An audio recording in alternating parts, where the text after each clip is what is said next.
Hi guys, කොහොමද? මම පස්සන් චන්ද්‍රසේකර, සිනමැටෝග්‍රැෆර් කෙනෙක්, වීඩියෝ එඩිටර් කෙනෙක්, කලරිස්ට් කෙනෙක් වගේම ලෙක්චරර් කෙනෙක් විදිහට වර්ක් කරනවා. ඉතින් අද මම ඕගොල්ලන් අරගෙන ඇවිල්ලා තියෙන්නේ ටිකක් වෙනස් විදිහේ ටියුටෝරියල් එකක්. ඉතින් ඕගොල්ලන් හැමෝටම ප්‍රශ්නයක් තියෙනවා. ඕගොල්ලන්ට එඩිටින් වලට එහෙම නැත්නම් කලර් ග්‍රේඩින් වලට PC එකක් ඕගොල්ලන් තියෙන PC එක අප්ඩේට් කරගනින්දි හරි එහෙම නැත්නම් අලුතින් PC එකක් ගනිද්දි හරි ඕගොල්ලන්ට විශාල මුදලක් වැය වෙනවා. අපේ ද වීඩියෝ ඇකඩමි එකේ මාස්ටර් PC එක එහෙමත් නැත්නම් අපි වීඩියෝ එඩිටින් වලට කලර් ග්‍රේඩින් වලට පාවිච්චි කරන මේන් PC එක අපි ලක්ෂයකමාරකින් වගේ අප්ග්‍රේඩ් කරගත්තේ කොහොමද කියලා ඕගොල්ලන්ට පෙන්වන්න. ඉතින් අපි කලින් පාවිච්චි කරේ Intel Core i7 6th generation PC එකක් එක්ක 1050 GTX VGA කාඩ් එකකුයි අපේ Blackmagic 4K intensity කාඩ් එකයි තියෙන PC එක. ඉතින් අපි මේ සැරේ අප්ග්‍රේඩ් එකේදී අපි හිතුවා අපේ ඉස්සරහට එන අපේ ෆෝමැට්ස් වලටත් කම්පැටිබල් වෙන්න ඒ වගේ දේවල් වලටත් රෙඩි වෙලාම අපි අපේ PC අප්ග්‍රේඩ් එක කරනවා කියලා. ඉතින් අපි මේ සැරේ තෝරගත්තා Ryzen 7 3700X CPU එකක් එක්ක අලුතෙන්ම ආපු 550 series එකේ motherboard එක. ඒ වගේම අපි මේකට දැනට use කරා 16GB එක RAM එකක් අපිට ඉස්සරහදී මේක 32GB හරි 64GB හරි වෙනකම් අප්ග්‍රේඩ් කරන්න හැකියාව ලැබෙන්නේ. ඒ වගේම තමයි දැන්ට අපි use කරේ 1050 අපේ තිබ්බ GTX VGA කාඩ් එකමයි. ඒ වගේම අපි අපේ තිබ්බ Blackmagic Intensity 4K කාඩ් එකත් මේකට ඇඩ් කරගත්තා. ඉතින් අපි දැන් ගිහිල්ලා බලමු අපි කොහොමද අපේ 4K video editing color grading setup එක build කරේ කියලා.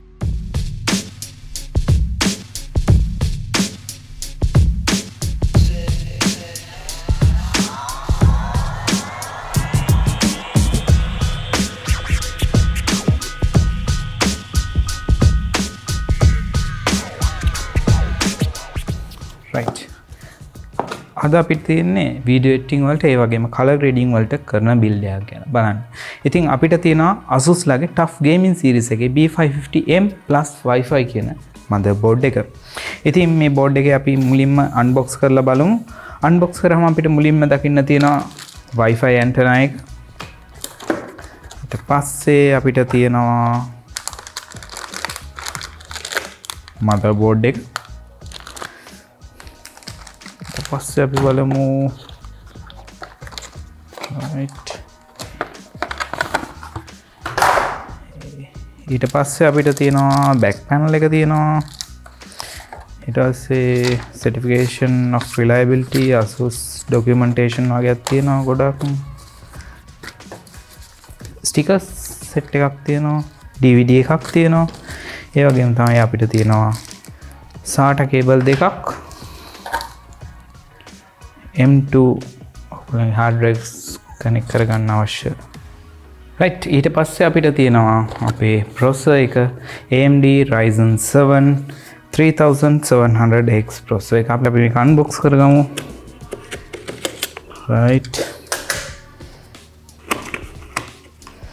right මුලින්ම අපිට පේන්න තියෙනවා අපේ cooler එක. ඒ වගේම side එකේ අපිට තියෙනවා Ryzen processor එක.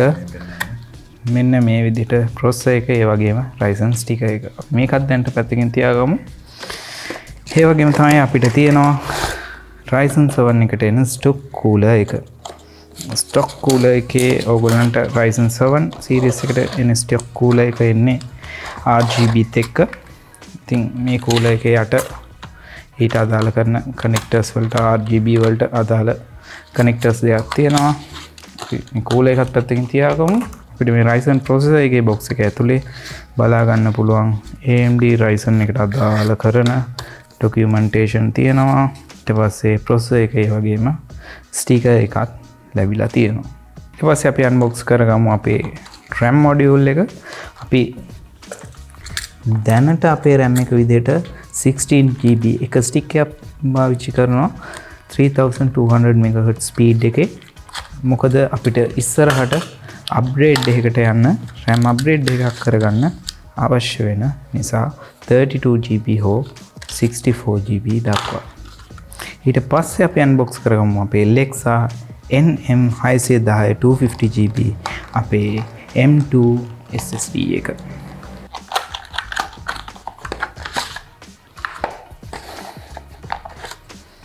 ඊට අපිට ඩොකියුමන්ටේෂන් හම්බෙලා තියෙනවා හැම එකම වගේ. ඊට පස්සේ අපේ මේ තියෙන්නේ අපේ Lexa brand එකේ NVMe SSD එක. right අපි ඊළඟට unbox කරමු අපේ heart එක. එහෙමත් නැත්නම් අපේ power box එක.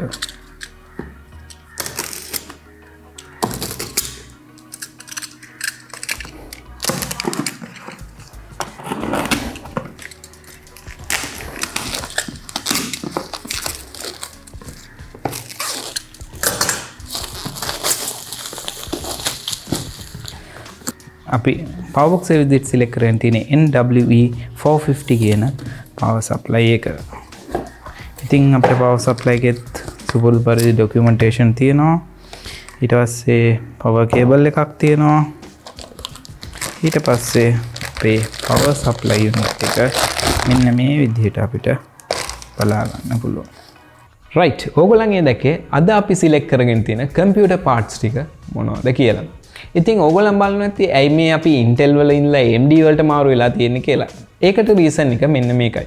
අපේ මේ editing වලට එහෙම නැත්නම් color grading වලට අනාගතයේ සඳහා සුදුසු වෙන අපිට PC එකක් assemble කරගත්තොත් හොඳයි කියලා. ඉතින් අපිට Intel වලින් i9 processor එකක් වගේ ගන්න මුදලත් එක්ක බලපුවාම අපිට Ryzen 7 3700 කියන ඒ සමානම processor එකකට කාර්යක්ෂමතාවයක් තියෙන processor එකක් ගත්තොත් එහෙම Ryzen 7 processor එකේ ඉතාමත් මිල අඩුවෙන් තමයි අපිට ලබා ගන්න හැකියාව තියෙන්නේ. ඉතින් අපි හිතුවා අපි මේ සැරේ Ryzen build එකකට යනවා කියලා. ඔන්න ඔය කාරණාව නිසා තමයි මූලිකවම අපි Ryzen processor එකක් තෝරගන්න හේතු වෙන්නේ. අනිත් කාරණාව තමයි අපි කලින් edit කරේ Intel i7 6th generation processor එක. ඒකෙදි අපිට හම්බුනේ 4ක් වගේ ප්‍රමාණයක්. හැබැයි අපිට Ryzen 7 3700X processor එකේ cores 8ක් තියෙනවා. ඒ වගේම threads 16ක් තියෙනවා. ඉතින් අපිට කාර්යක්ෂමතාවය processor එකෙන් ගත්තොත් එහෙම ඒ වගේ දෙගුණයකට ආසන්න ප්‍රමාණයකින් කාර්යක්ෂමතාවය වැඩි වෙලා තියෙනවා. ඉතින් මම ඔයගලන්ට කියුනේ අනාගතය ගැන හිතලා තමයි අපි මේ part select කරගත්තේ කියලා. AMD Ryzen 5000 series එකත් අපිට මේ අපි use කරපු motherboard එකට fix කිරීමේ හැකියාව ලැබිලා තියෙනවා. ඉතින් අපි වෙන්නේ මේ කාරණා කීපය නිසාම තමයි අපි AMD වලට මාරු වුණේ.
right ඔයගොල්ලන් දකින්න ඇති අපේ processor එක RAM එක SSD එක into SSD එක අපි motherboard එකට connect කරගත්තන් පස්සේ අපි මේකට දැන්ට use කරේ අපේ 1050 VGA card එක. ඒක use කරලා අපි අපේ Windows install කරගත්තා අපේ SSD drive එකට.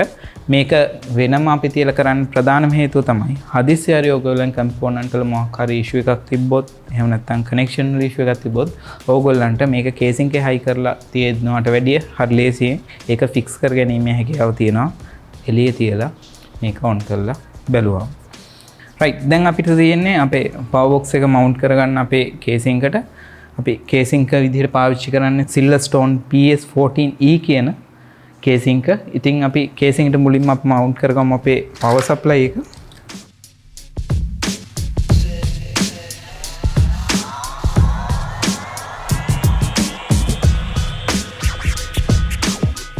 right අපි දැන් හදන්නේ අපේ power box එක mount කරගත්තන් පස්සේ අපේ motherboard එක mount කරන්න අපි මේක motherboard එක mount කරගෙන අපේ expansion cards උත් ඔක්කොම mount කරගෙන hard disk එකත් mount කරගෙන බලමු අපේ first run එක කොහොමද සිද්ධ වෙන්නේ කියලා.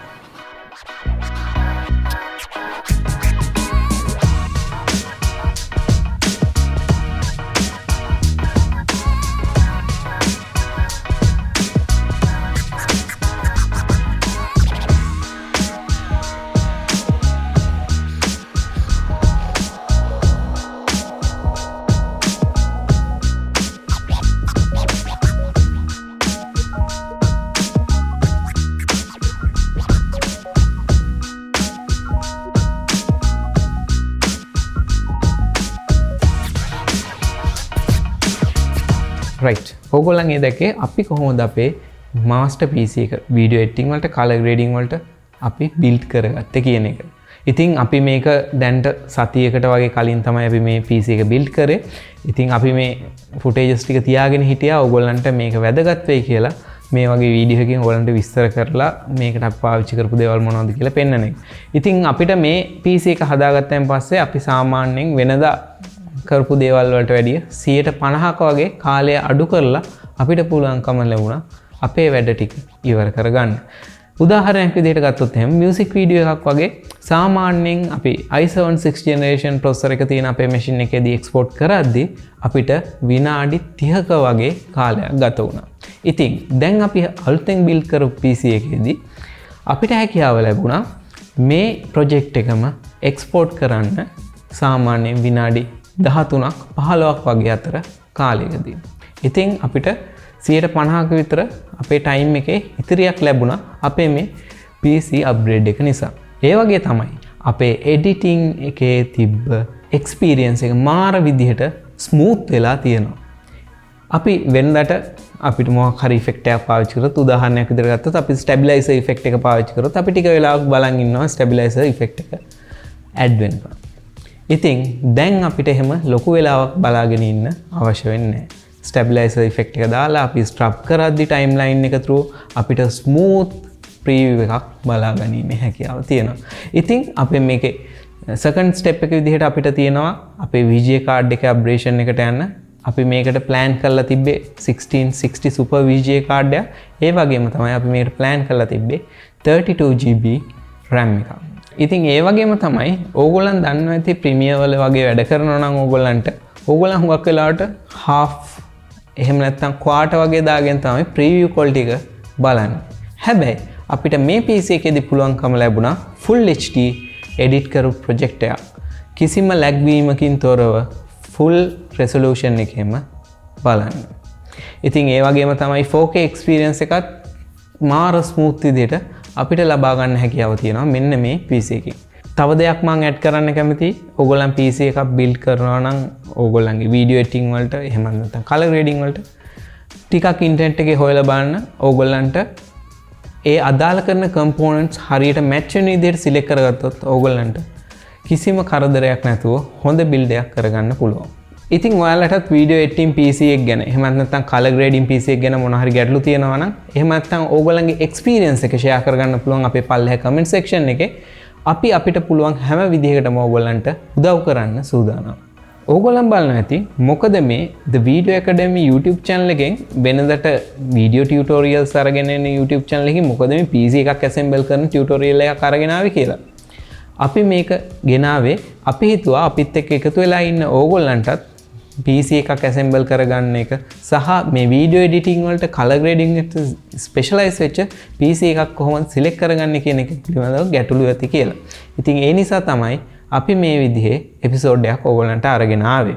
අපි එහෙනම් අපේ අද PC build එකේ එහෙම නැත්නම් video editing color grading workstation එක build කරපු එකේ වීඩියෝ එක ඉවර කරන්න තමයි ලෑස්ති වෙන්නේ. එහෙනම් අපි ඊළඟ දවසේ හම්බෙමු ඕගොල්ලන්ට සුපුරුදු විදිහට අපේ color grading එහෙමත් නැත්නම් video editing tutorial එකක් අරගෙන. ඒ වගේම තමයි මතක් කරන්න ඕනේ ගොඩක් දෙනෙක් කමෙන්ට් කරලා තිබ්බ අපිට videography සම්බන්ධයෙන්. එහෙමත් නැත්නම් කැමරා කරන පැත්තෙන් video tutorials අරන් එන්න කියලා. නුදුරේදී ඉතාමත් ඉක්මනින් අපි ඕගොල්ලන්ට ඒ tutorials ටික අරන් දෙන පොරොන්දු පිට අපි අද දවසට ඕගොල්ලන්ගෙන් සමුගන්නවා. ඕගොල්ලන් හැම දිනකටම සුබ දවසක්.